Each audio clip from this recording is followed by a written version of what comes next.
This is another episode of Stand-Up Comedy, your host and MC, celebrating 40-plus years on the fringe of show business. Stories, interviews, and comedy sets from the famous and not so famous. Here's your host and MC, Scott Edwards. Ladies and gentlemen, welcome back to the podcast. We have something fun and exciting for you. And again, I say this almost every show, but this time it's something totally unique.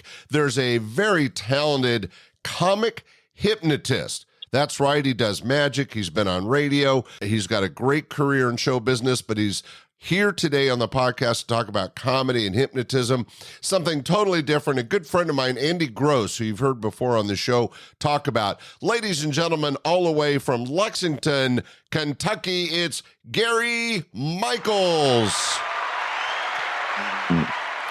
Gary, so great to have you on the show. Thank you so much for having me on your program, brother. Andy Gross, what a great guy. I met Andy down in Panama City Beach. I'm from Lexington, Kentucky. Yes, Lexington is my home, but I live in Panama City Beach. He and his wife, April, they were doing a performance down there, and I was asked if I could open up for them. It didn't work out for us. I didn't get the chance to open up, but I did get the chance to go down and see Andy at the venue, and he and I talked, he and Miss April, and my wife's name is April too, so that was a lot of fun. But we were bouncing magic back and forth with each other and back and forth with comedy and stuff. So, and we just hit it off. What an incredible human being Andy Gross is, and his wife. I love them both dearly.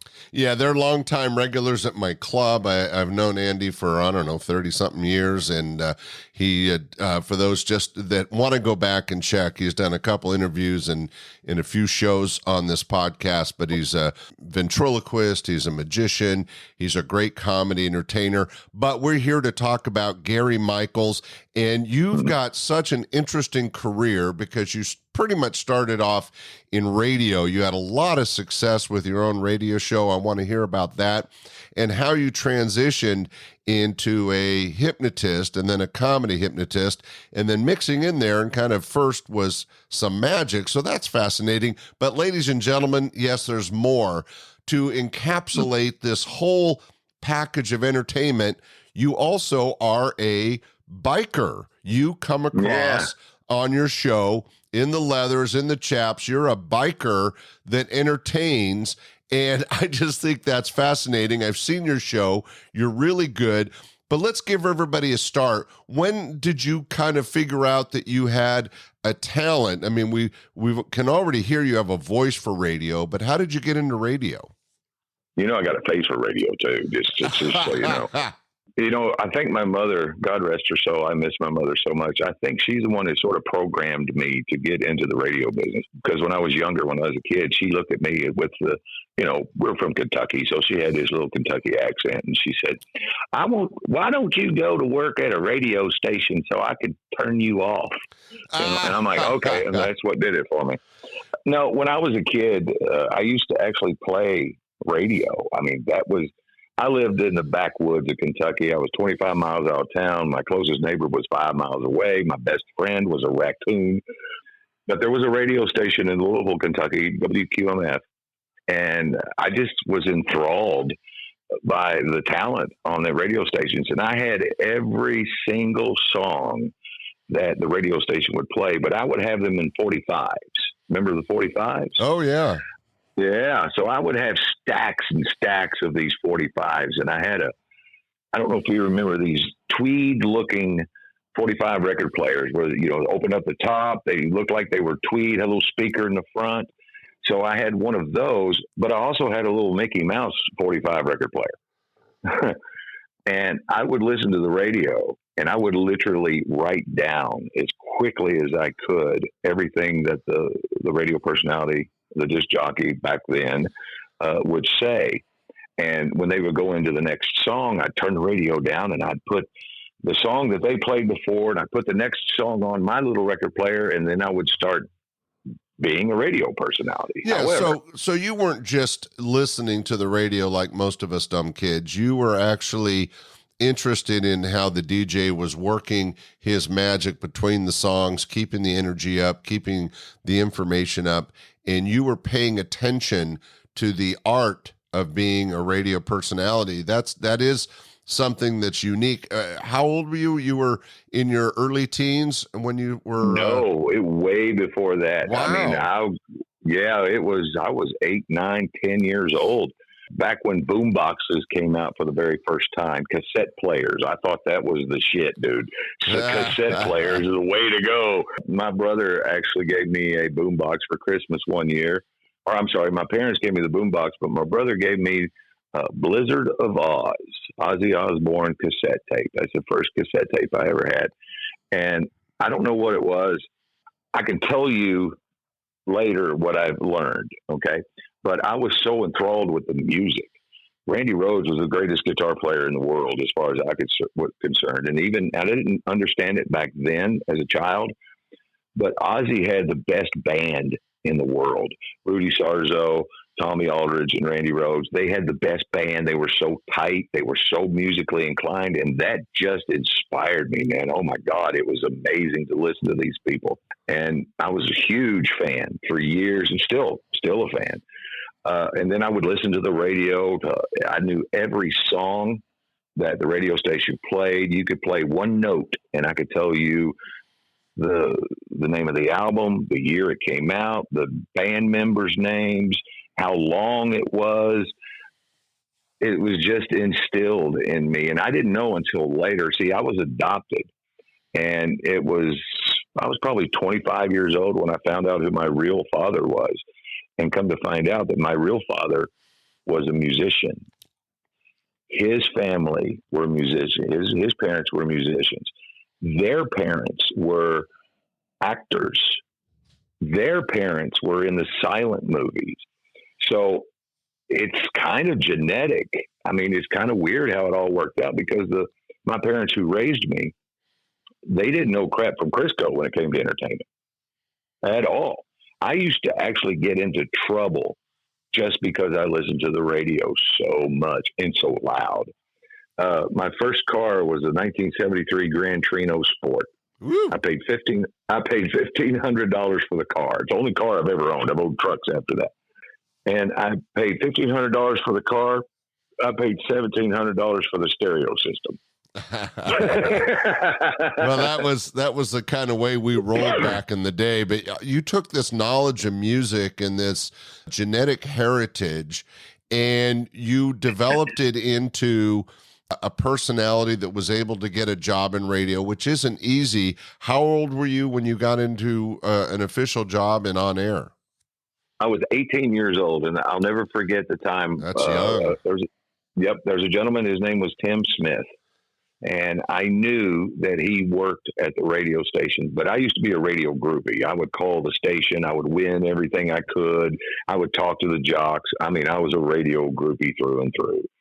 And I was working as, 18-year-old kid. I was cutting the grass at a place called Greenlee's in Winchester, Kentucky. And Tim Smith had come in for lunch, having a beer or whatever. I had a real ethnic backwood hillbilly accent. I talked like this. But here in Kentucky, that's the way everybody talked. But when Tim came in, I looked over at him and said, "Hey, Tim," 3 syllables if you do it properly. "Hey, Tim, I would like to have a job in radio."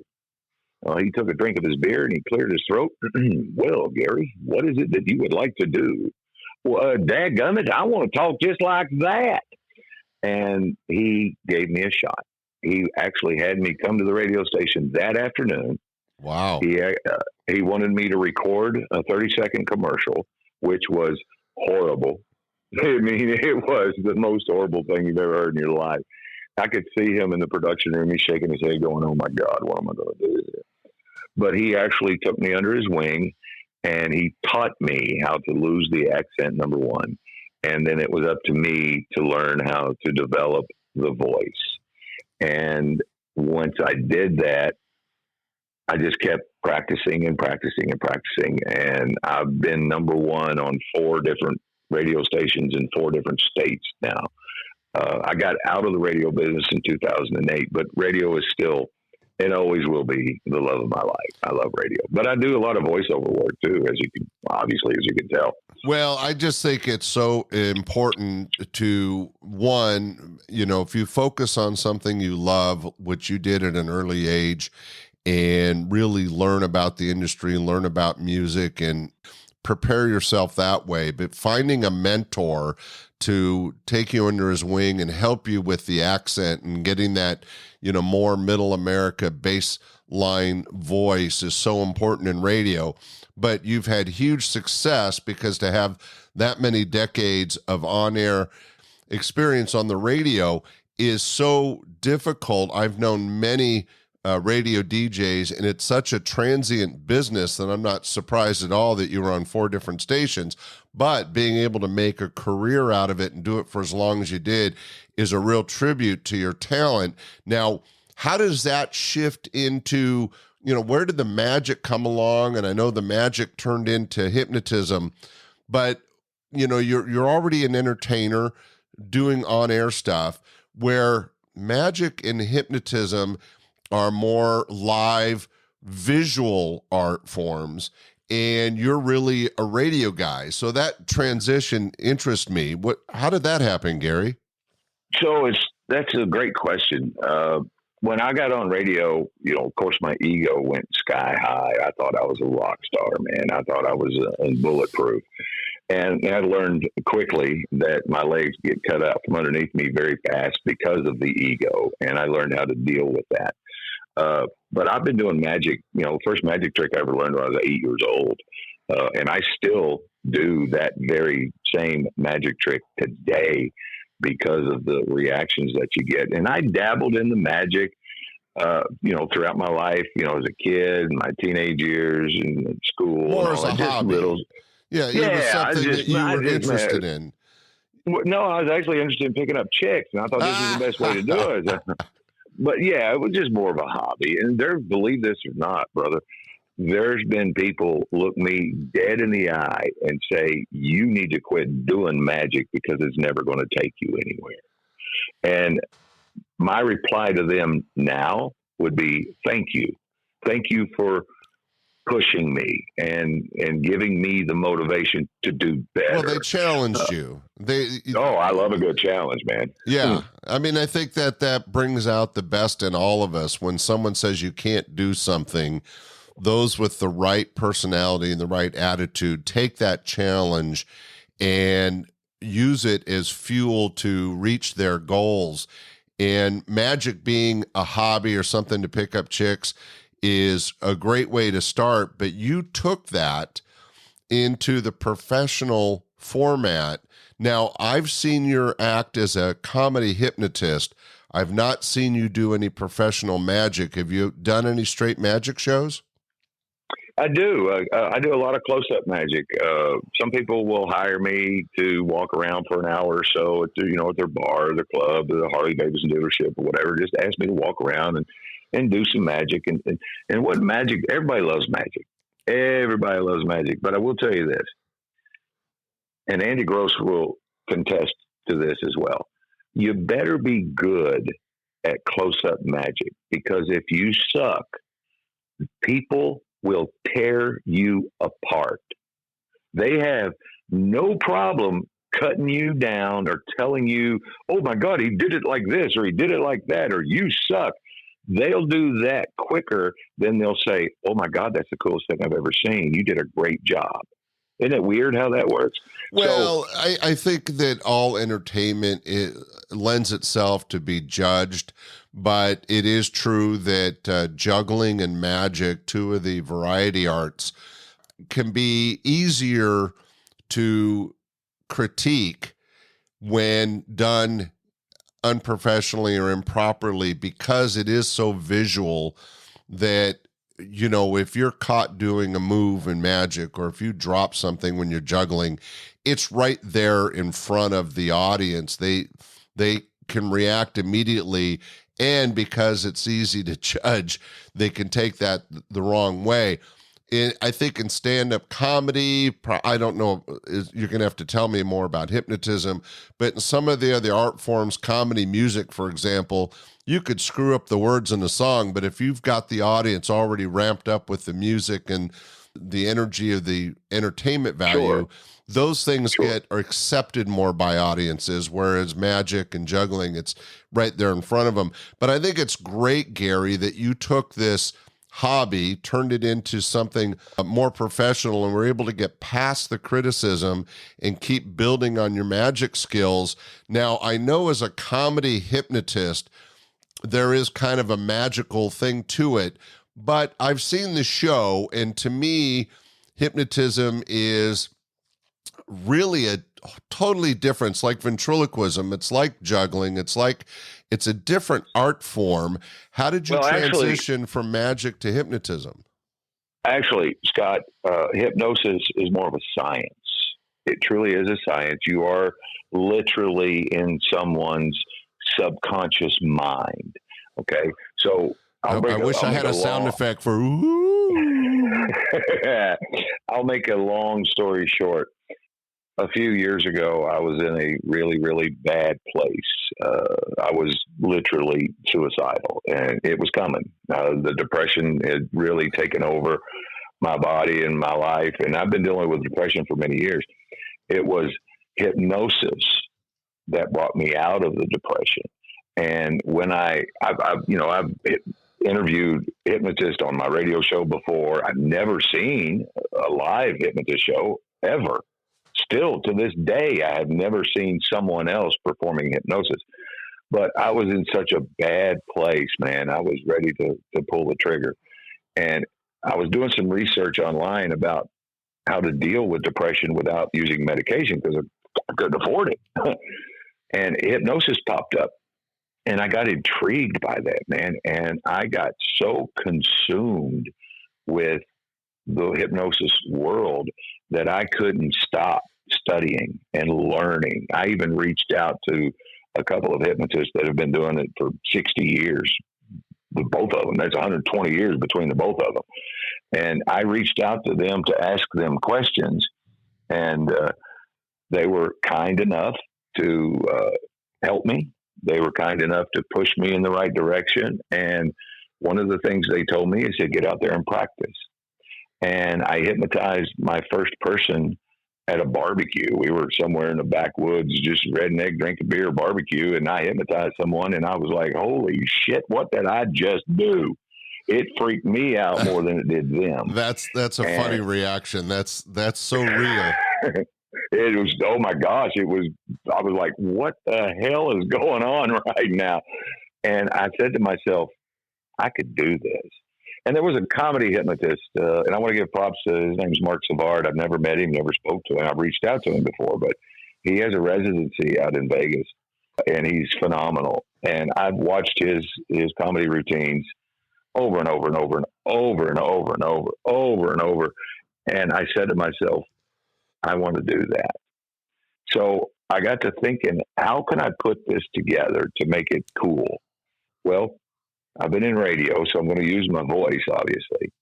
I was doing comedy for a little while, and I sucked as a stand-up comedian. I mean, I've done several millions of shows, and some of them were good, some of them were horrible. So I was a little discouraged. And then I started doing the magic again and saw the reactions that all people were getting from the magic tricks I was doing. And when I watched hypnosis, it was very magical to me. It looks magical. So I decided, okay, let's take the comedy, the magic, let's mix it with hypnosis. What's going to make this even better is I ride motorcycles. I love my motorcycles. I do a lot of bike rallies all over the world, all over the country. And I got to researching. People don't see me coming. You wouldn't think for 1 minute a biker is going to walk out on stage and do magic tricks or going to make you laugh or going to do hypnosis. There's another comedian in the world. The world's funniest biker, Russ Nagel's his name. He spends most of his career on a cruise ship. He's hysterically funny, but he's the closest person that I have found in the biker community that does what we do. I just step it up a notch. Well, I'm going to interrupt Gary and just say that you've jumped ahead and brought in the whole biker aspect, and I want to go a little deeper into that. But let's go back a bit. First off, thank you for sharing your challenge with depression and how you found the variety arts as a tool to help you deal with your depression, and how hypnosis can be beneficial to people. That's important to any listening audience.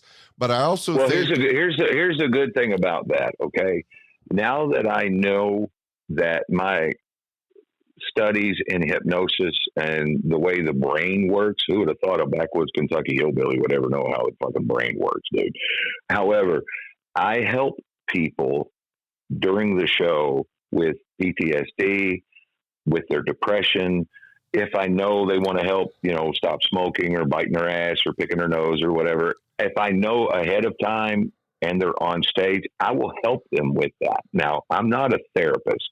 I'm a comedian, but PTSD and depression is very near and dear to my heart. And if I know that someone is dealing with that, I will use that skill. Oh, of course, you're going to have to cluck like a chicken before you get there. But once I get you there, I'm going to help you deal with that the best way I know how. So that is my part of giving back to someone to help them. Yes, of course, it's all funny. It's all fun and games, and everybody's going to laugh, and you're going to do some silly shit. But if I have that gift to help you with your depression or PTSD or whatever it is you're dealing with, I'm going to use that to help you. And I do that during the show. Well, I think that's incredible. But I think also what I was trying to get to was that you were going through a personal battle and you found an answer, a path to take to get you out of that. And you're able to share that now with people. But I also wanted to point out to the audience that much like your love of music and your love of radio, you didn't just whimsy jump into it. You researched it, you focused, and again, you found mentors, those two gentlemen that do hypnosis. Absolutely. And you asked the right questions and you listened and you learned. And I think in any of the entertainment arts, it's so important to focus, to be really interested in, knowledgeable about that art form, whatever it is, music or ventriloquism or comedy or magic. You have to really be engaged in that art form. And then finding mentors is so important, that these are things that you take for granted. But Gary, in your life, you've done several things to get you to your success. But in this case, I wanted to point out that it's doing the work, being focused, and finding mentors to help you in what you're interested in. And when it came to hypnosis, not only was it beneficial to you, but you've now taken that talent, that entertainment, that art form, and found a way to give back to your audience and help them with their piccadillies. And I think that that is something that bodes well to your personality and who you are as a person, but also in the entertainment world. It's so important to realize that it's not easy, that it takes focus, and that if you're really interested in something, you can do it. And finding a mentor is so helpful. Now, you've gone from radio to magic to hypnosis. Then there's this crazy shell around it where you're a biker. When did you start riding, and what's your bike of choice? Harley, of course. I've got two. I've got a road glide. It's got to be a Harley. It's got to be a Harley. I love the new Indian bikes. The Indians are really nice bikes. I've considered it. I've got two. I've got a road glide and a Softail. And I love to ride. There's nothing more freedom than riding a motorcycle other than skydiving, which I've done many times. Yes, I'm an adrenaline junkie as much as I am an attention whore. Riding a bike, being around the biker community is probably one of the most incredible people I have ever been around in my entire life. Just like my hunting and fishing buddies, just like my radio buddies. Well, some of them are a little bit wing nuts. But I have done so many things in my career and in my life with the martial arts and the radio, the skydiving and the bikes and the entertainment world, I've met so many wonderful people. And you're right, mentors are good to have. There are so many, maybe a handful of mentors in my life that I would bow down to if I were to ever see them again. I mean, they're just incredible human beings. However, the other side of that coin, there's more people that will cut you down and tell you, you can't do this, you can't do that, you're never going to amount to anything, you're never going to be great on stage, you're never going to be a good singer, you're never going to be a good comedian, and on and on and on. I want to thank those people, because it's those people that cut me apart that motivated me to, my reply to them now would be, hold my beer and let me show you something. Well, yeah, but I think you've mentioned this a couple times, and it's obviously had a huge impact on your life. But I think it's important for all of us to realize that the negative people in our lives, even though they're trying to put us down, if you've got the right attitude and the right personality, you can use that force, that energy to carry you into success. Well, I was just saying. There's people that are extremely negative, and yeah, but you turned it into a positive, and I think that's the message. That's the key. Yes, positivity will always be the best rule of thumb in my house. Now, you brought up that you've really enjoyed the biker world and the people in it, and I have to say, as a non-biker, that I think that there's an intimidation factor that because of the Hells Angels or for whatever in our past, and I'm older than you, but there's many stories of angry and violent bikers, and just the look can be intimidating because they're very macho, even the women. And what is so true, and I think that you alluded to, and I wanted to reiterate, is that I've emceed and done comedy shows just for biker groups, and hosted some of their fundraising bike rides, because they raise millions of dollars every year around the country for charities. Every year, yes. These people can be tremendous. They're positive. They're living the life the way they want, and the look and the attitude that they have as bikers, men or women, may seem intimidating, but actually it's freeing for them, and they're a happy group. And I think that you being a biker does surprise the audience, because initially there might be an intimidation factor to your look. You're like, you look like the stereotypical biker with the leathers and all that. And yet you turn around, and with your comedy and with your magic and with your hypnosis, you're immediately able to take them past the image, or what we would say the book cover. Don't judge the book by the cover, and find out that you're just a fun, happy guy that can entertain them. And I think that for the biker audience and regular audiences, that an entertainer like you is a real value. Congratulations on being able to pull that off.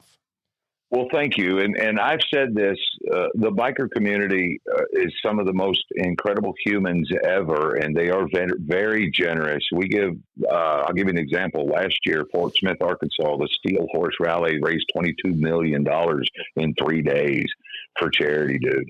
It was absolutely insane. Now, this is my thinking, and I'm probably going to get some feedback on this, because I do this on stage. This is what I say to people. I don't care what color you are. I don't care what your religious beliefs are. I don't care what your sexual beliefs are. If gay's your way, that's okay. I'm not going to tell you that I haven't thought about it a time or two, being out in Vegas, little Mexican midget, whatever. As long as you're a kind person, that's all I care about. If you're a kind person, you are who I want to hang out with. Now, as far as the biker world goes, I believe this immensely. And again, I'm probably going to catch some slack. All these one percenters, the Hells Angels, the Outlaws, the Banditos, whatever motorcycle club, I do not believe for 1 minute there should be any type of rivalries in a motorcycle club. And here's why. We're all in the same family. We're all pushing for the same thing.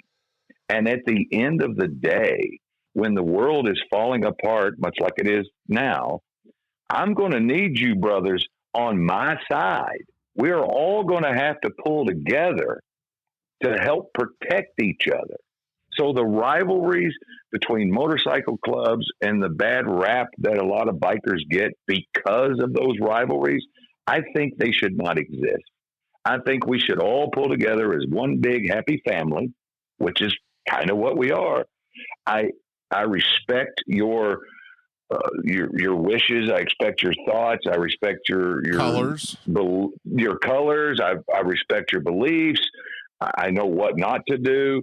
But dude, at the end of the day, we're still brothers. Well, and I think you bring that together in the cruise you do. You are part of a, isn't it kind of a biker-themed cruise? Oh, my God. I'm so glad you're bringing this up. And you do your magic and your hypnotism, and you bring your comedy to that cruise that has been very successful, and it's happening later this year. Why don't you tell the audience a little bit about your special biker cruise? It's the world's only bike rally on a cruise ship. It's called High Seas Rally. This will be my third year.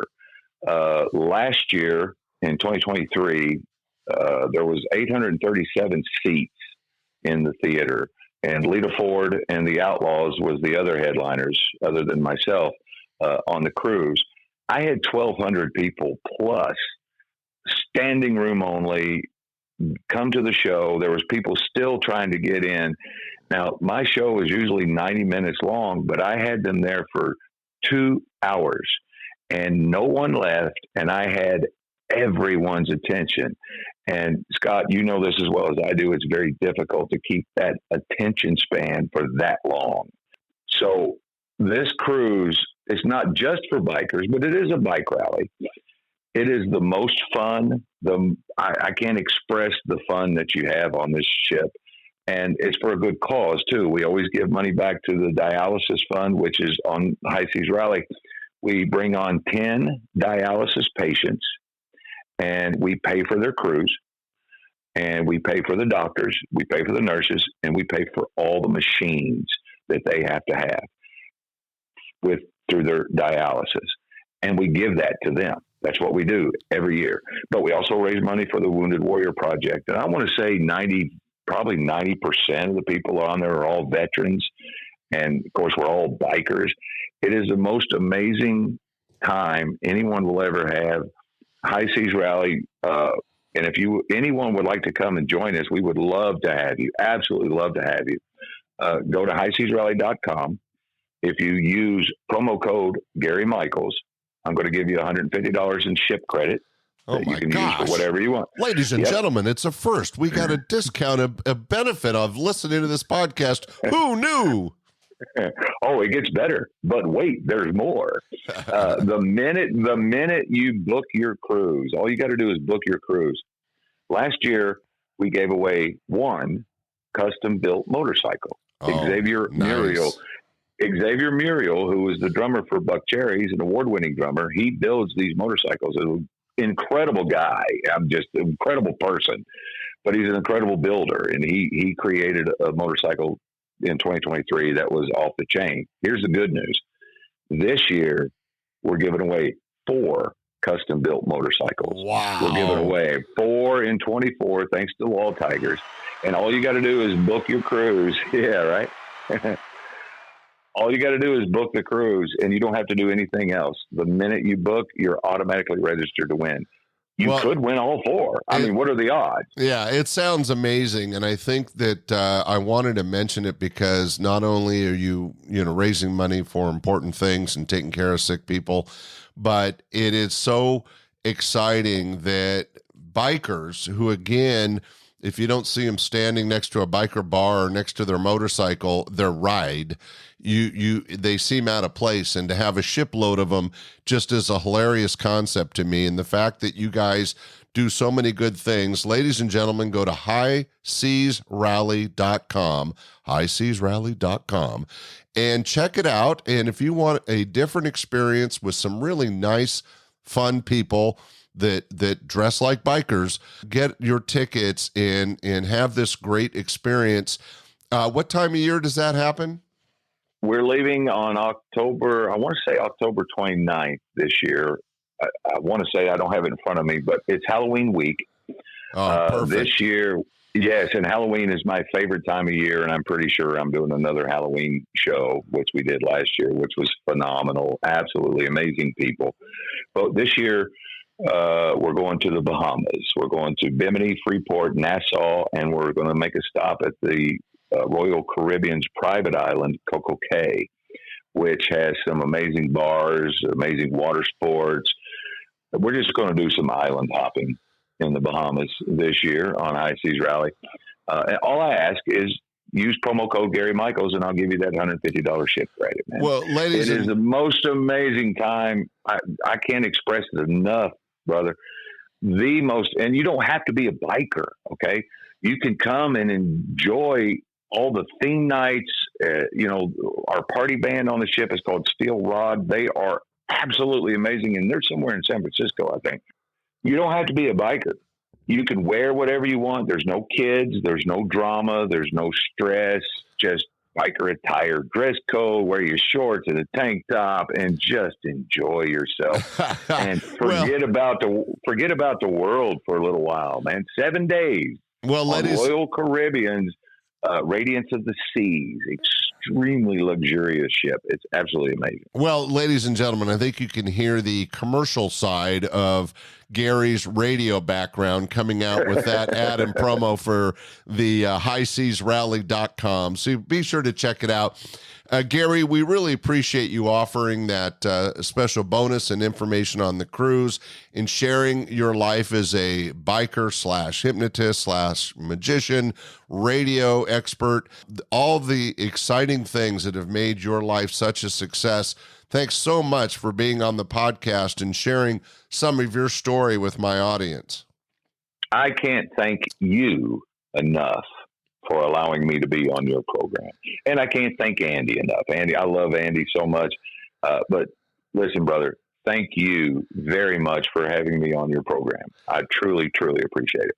Well, it's been a real pleasure and some great information. Thanks so much for sharing it. And Andy Gross, a comic ventriloquist, helped put this together. So thank you to him. Ladies and gentlemen, if you're cruising around, especially the east side of the country, Florida, Kentucky, those areas, keep an eye out for Gary Michaels. He's a comedy hypnotist that is very successful. And if you have any interest in learning about bikers or biker entertainment, be sure to check him out. He does have a website. It is GaryMichaels.net. If you get a chance, check it out. There's some great videos and information there. And don't forget, and we're on all the socials as well. Facebook. I guess I'm a big fan of Facebook because that's one I use the most. But there are some really, really cool reels. There's some really cool videos that I posted on Facebook that I can't post anywhere else because they're a little risque, but they're a lot of fun to watch. Well, ladies and gentlemen, you've heard it straight from the horse's mouth. Gary Michaels, thank you so much for being on the show. Ladies and gentlemen, we'll be back next week with another entertaining podcast for you. Thanks for listening. Bye. We hope you enjoyed this episode of Stand-Up Comedy, Your Host and MC.